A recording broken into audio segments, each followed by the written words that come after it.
pledge allegiance to the flag of the United States of America, to the republic which stands one nation under God, indivisible, with liberty and justice for all. Okay, the first item on the agenda, Scott Wagner, the septic ordinance. So you should have got a copy of this. This is a combination of all four ordinances that we currently have related to septic, sewer lines, septic tanks, things like that. Sales of properties, all combined. The reason why we had to do this is because state law changed and basically said local ordinances are no longer effective as of July 1st of this year, and that we had to start all over, bring it for the commissioners, and then if the commissioners pass it, we can send it to the state to be approved after October 1st. So this is just the first draft going through there. I did send you the copy. I said you had some highlights. Those highlighted areas are areas which the county was more restrictive with our current ordinances. Some of those may stand, some of those may not stand. Right now, under state law, the health department cannot require 2 sites per septic system locations, what they call a set aside, on parcels, because that's strictly forbidden in state law. However, the planning commission can do that. So they can take that over and make that a requirement if they wish. As of right now, we've been having compliance with that without having people to do those things. The other things that are in there are technical issues like with perimeter drainage and things like that that we've had in place for a long, long time. That helps because we have purchased water tables with the county with their clay soils. That helps septic systems function better. I have sent copies to both the health department attorney and the county attorney to review. I think there's probably one more tweaking that I need to do with this yet, but I hope that some point I can come back in September and you guys look at that and pass it so I can send it to the technical review committee at the state and see if they allow us to have the few things that would be more restrictive with than state law. Those things would be licensing installers, which we have been doing since 1993. Right now, they currently pay a $30 fee to be licensed for the calendar year. They have to provide insurance that says that they have at least $1 million liability, and they pay, and then they also have to pass a test, either our current test or the IOPA test, which IOPA is a third-party company. The perimeter drainage issue be the only other option that we have that's different than other people.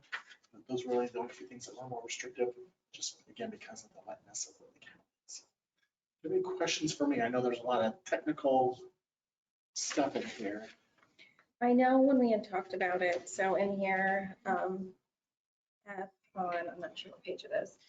So it's indicating that property owners have to hook up if Sewer connections. right. Did we put a time limit on that, or is that still up in the air? So you could possibly do that in the ordinance if you wish. State law has changed twice in the last 2 years with regards to sewer exemptions and connections. After reviewing Title 13, which is IDEM, there's some changes with the sewer connections. But they pretty much still say the same. You can only have an exemption if you are more than 300 feet, 10 acres, or have a newer septic system. The only difference on that is if they get an inspection, if they have a septic system on file, they get an inspection and it's okay, it doesn't matter what age it is, they can get an exemption for the first 10 years on that, if the sewer board allows it. There is no time limits on that yet. It just says once sewer becomes available. So I would assume that once the sewer company or the people who take the sewage say the line's open for connection, at that point, you'd need to be connected. I know the only time limit we have in our ordinance will be if they do connect to sewer, there's something that has to be abandoned within 30 days. But we could look at putting something in there if you want to. I have continued to survey homes on State Road 14 between Macropulse and Sable Acres. I made maybe 10 houses out of the 19, and I will have that report to you before we go into this. For exemptions? Is that what you're Right, saying? That's what yes. you expected for? Okay. Right. Like I said, of the 19 homes in that area, only 6 of them have a permit on file. So really, there's not that many people that would be eligible for the exemption. But there are a couple actually people that want to connect there too. So I have reached out to Aqua Indiana, to Jeff Gard, to talk to him about the process. I think he was going to talk to the sewer district about maybe that. So there needs to be some workings of that if people are going to connect in that area. Okay. Matt, did you have any questions? I think the ordinance is pretty much just a combination of all 4 ordinances. I mean, I haven't dug super deep into it yet because I wasn't sure where you guys were at as far as that, but before it comes before, and I know Liz is also looking at it, so. Yeah, and the newest part of it is the new state law allows for holding tanks for residential and commercial areas. So before you could have a septic tank and pump it out up to 1 year, then you'd have to hook on the sewer or septic. Now they're allowing you to have a holding tank indefinitely. I don't know why you want to do it, it'd be very expensive to do that, but you can do that. And I've made some changes in there with that. So that's something we'd have to look at. An operating permit for yearly, they have to submit receipts and make sure they're not just pumping it out on the ground or things like that. So, but I just want to let you know that this is in the works. If you have any questions, if you can't sleep at night and you want to fall asleep, you might want to read through this and let me know of any questions. That we will come back with another draft. The first meeting in September. Have we look at that? That way, possibly by the second meeting, we could get it passed, and that way we can turn it to the state. You have to have it into the state by October. I can't turn it until after October, so it's not a minimum. It's just that would be the time to do it. Because right now we're operating without an ordinance. Basically, it's state law only. So when people come in, I give them their options. You can go with our recommendations or the minimum state law. So, Okay. Thank you. any questions? Okay. Thanks. Next item on the agenda is US 30 East Propel update.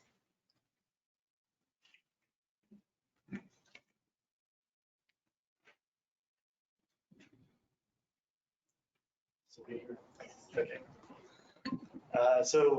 Thank you for setting aside a time on your agenda to allow us to come present where we're at with the Propel US 30 study. Okay. Yeah, it looks like it's not on because it's red. Yeah, that was actually the opposite. Red means it's on. Oh, it does. Okay. Is that right? Perfect. I believe so. Okay, all right.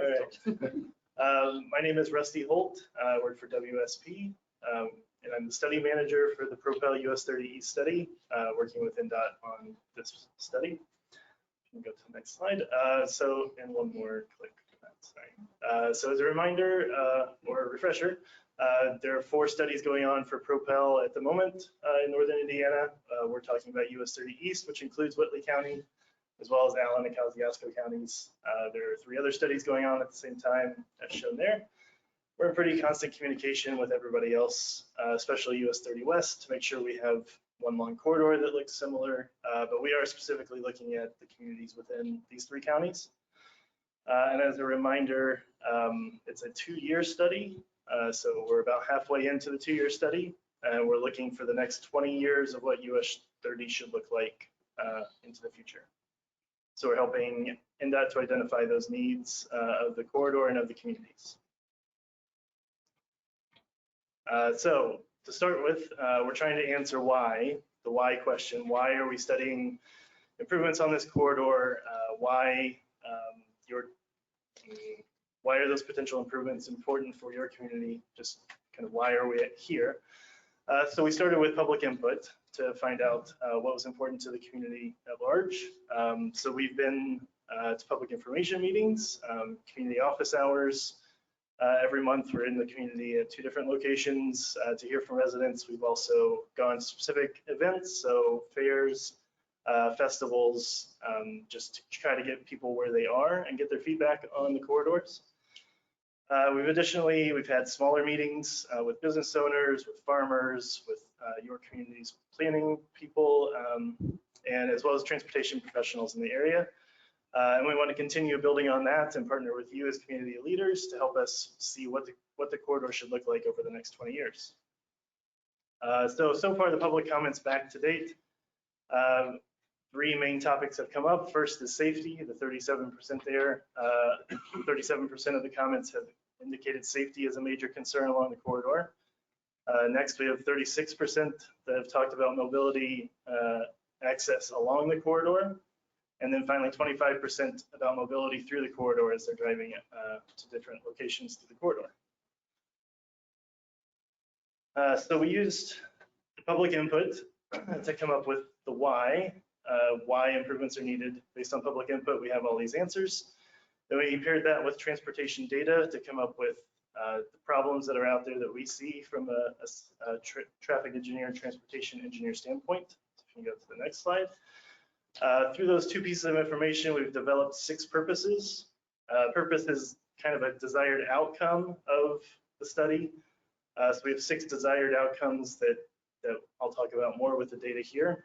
First, through reviewing crash information, we found more than 2,700 crashes just in our corridor in the past 5 years. Most of the intersections in the corridor have either a higher than average frequency or severity of crashes. So our desired outcome is to reduce the number of crashes, which will reduce the frequency of crashes, but also specifically targeting the severe crashes. Second, those crashes that we reviewed, based on reviewing that crash data, there's a 73% likelihood that there'll be at least one crash in the corridor on any given day. So while that's a safety concern, it's also a reliability concern of the roadway. If there's just crashes happening along the roadway, you don't know how long it's going to take you to get from one place to the next. So we want to reduce the number of crashes that'll improve the mobility and reliability through the corridor. Next, another common public input point was speed. A lot of people are concerned about the speed on the corridor. So we reviewed the publicly available data, and actually the average speed is lower than the posted speed, which is kind of surprising based on the feedback that we've heard. So we do know that, again, looking through that speed data, there's a certain percentage of people that are going faster than the posted speed limit. But the lower than posted speed is mostly due to traffic signals and other issues with access in the corridor. So our desired outcome here is to get those two closer together. So the average speed being lower than posted, and then the percentage of people going higher than posted, trying to get it closer to a common speed so that there's less safety concerns with that. The fourth data point is access points. There are 189 access points just in our corridor. That includes public roadways as well as driveways, field entrances. And each of those are a potential congestion point. As people access the roadway, it causes a disruption in traffic flow. So our desired outcome here is to look at all the access points and see if there's a way to eliminate or consolidate some of the access points to better improve mobility through the corridor, while also balancing the need for that versus actually getting onto the roadway itself. So we want to make sure we're balancing the two, safety and access. The fifth data point is our intersections with failing movements. We have 12 intersections that we studied that have failing movements, and all those failing movements are actually people trying to cross US 30 or access US 30 or leave US 30. So it's not US 30 itself going through, it's everybody else that are experiencing failing operations. So our desired outcome here are to find improvements that can improve local mobility, people in the communities trying to access or get across US 30. And then the final data point is regional mobility. Looking at the traffic volumes that are out there today, about a third of all traffic are trucks and heavy vehicles. We know it's an important corridor. As the local economies develop and continue to expand, we know that the freight traffic is going to continue to expand also. So our desired outcome through regional mobility is to maintain or improve operations along US 30, which I mentioned before isn't really the problem currently, it's the local access, but we want to make sure anything we do looks to the future and is prepared for that. So using those 6 data points, we've narrowed that down to 3 needs. So the needs are things that any sort of improvements in the future would have to address. You can't improve a roadway without improving one of these needs that we've developed.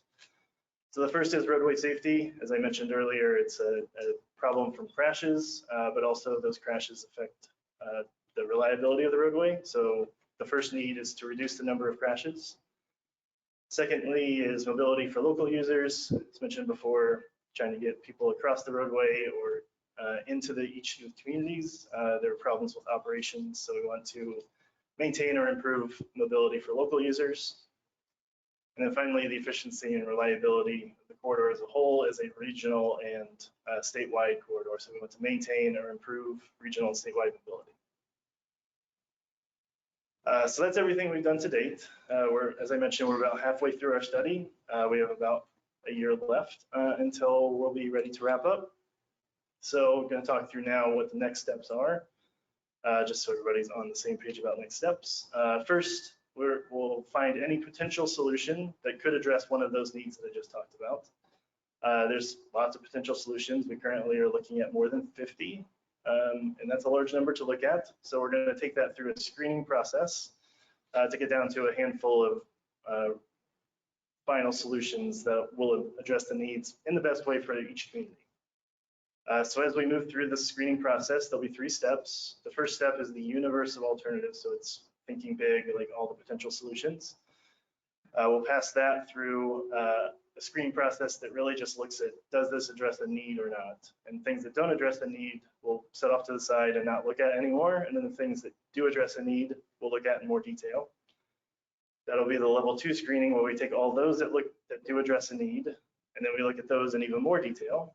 So trying to see what the benefits are, what the costs are, what the impacts are to the local community, whether it's right-of-way footprint or environmental concerns, and then compare them to each other to see which ones are best out of those options. Then those will pass on to a 3rd level of screening, where we take as close of a look as possible from a planning stage in a 20-year planning document to come up with the final solutions that really meet the needs in the best way. So we'll have more detailed costs, more detailed impacts, and more detailed benefits. If you can click through a couple more times, that was the animation that if I had to click there, I would have done. So to wrap up, to talk through the actual schedule for what the next year is going to look like. As I mentioned, the first step is the universe of alternative screening. We're planning to have that published to our website, which is shown there, this fall, hopefully in September. After that's published, we'll have a 30-day comment period where we'll take public input back, make sure we're on the right track, and then move into level 2 screening. The level 2 screening we're planning to publish to our website this winter. And again, another 30-day comment period for public input before we move into the 3rd and final screening process. Because that one is the most detailed, we won't be ready for that one until next spring, so spring of 2024. And then after that one, we'll have public information meetings again, because we'll have lots of drawings to show to people and make sure that we get the right feedback. So that'll be our next point where we get out into the public. But do want to reiterate that anytime between now and then, we're planning to have continue the community office hours every month. We'll continue to have these kind of meetings where we go out and meet with a smaller group, provide updates, and get feedback. But that's the schedule over the next 9 months until we get to the next public information meeting. Then we'll work on our Propel study, put that together, have another public information meeting before we wrap up next fall. With that, if you guys have any questions, anything I can clarify, I'd be happy to do so. You come once a month, is that right, when your office hours are on? Is it Peabody Library, I believe? So because we have a large corridor to rotate between several locations, Okay. Generally we've either been in Warsaw, Columbia City, or somewhere in Fort Wayne. So two meetings every month in 3 locations. Okay, and So if someone is a wanted to Peabody- come, would they go to the Propel US 30 website? Are they listed on there? yes, so all of our public meetings will be on there. We also advertise them on the social media outlets shown there. Okay. Thank you. Thank you. Yep, thank you. All right, the next item on our agenda is the eGov website refresh.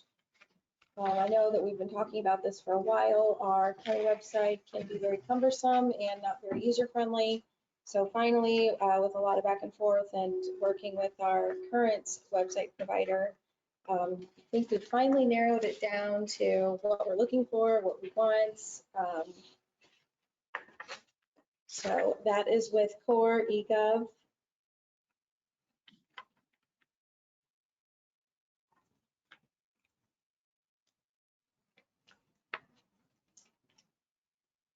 Would entertain a motion. I move to approve this as presented. All right, I will second that. Is there any further discussion? All those in favor, raise your hand. Motion carries with one absent. All right, next item is Bradford Systems proposal for the detention center. This is just a contract to order some new evidence lockers and some shelving for the sheriff's department. If I understand correctly, we looked at this a really, really long time ago, and it just sounds like someone dropped the ball at some point. So we just need to get these items ordered for them. The funds have already been allocated. So, I did look at it too. It's okay, thank you.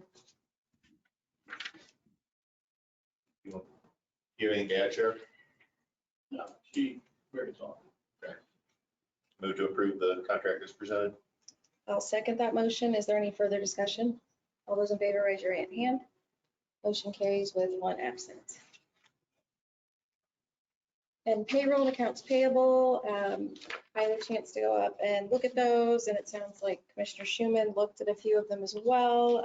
I had a few questions on some, and Tiffany and Tamala were able to answer all of my questions. So I would recommend that you go ahead and approve them. Move to approve accounts payable. And I will second that. All those in favor, raise your hand. Motion carries with one absent.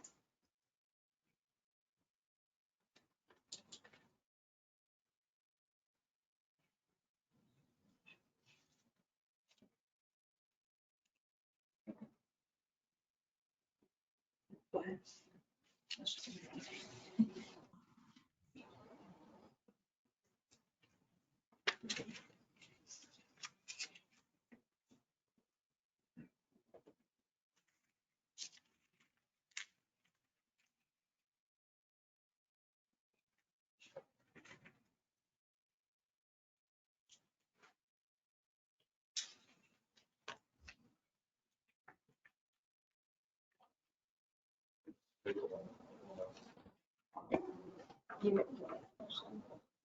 I'll move to approve payroll.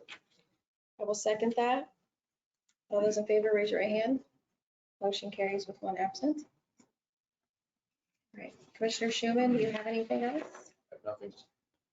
Matt? Nope. And I almost forgot minutes. Have we had a chance to look over the minutes? We have. It's fine. Move to approve the minutes. I will second that. All those in favor, raise your hand. Motion carries with one absent.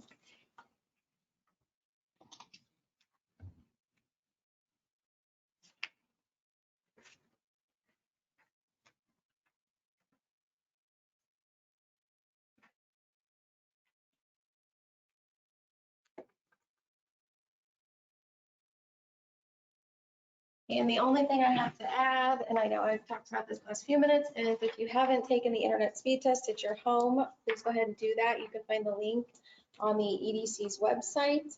And that will, again, just show the need for our county that we do need some of these funds that are being allocated for rural broadband. Like with all that, I'll adjourn the meeting. Thank you.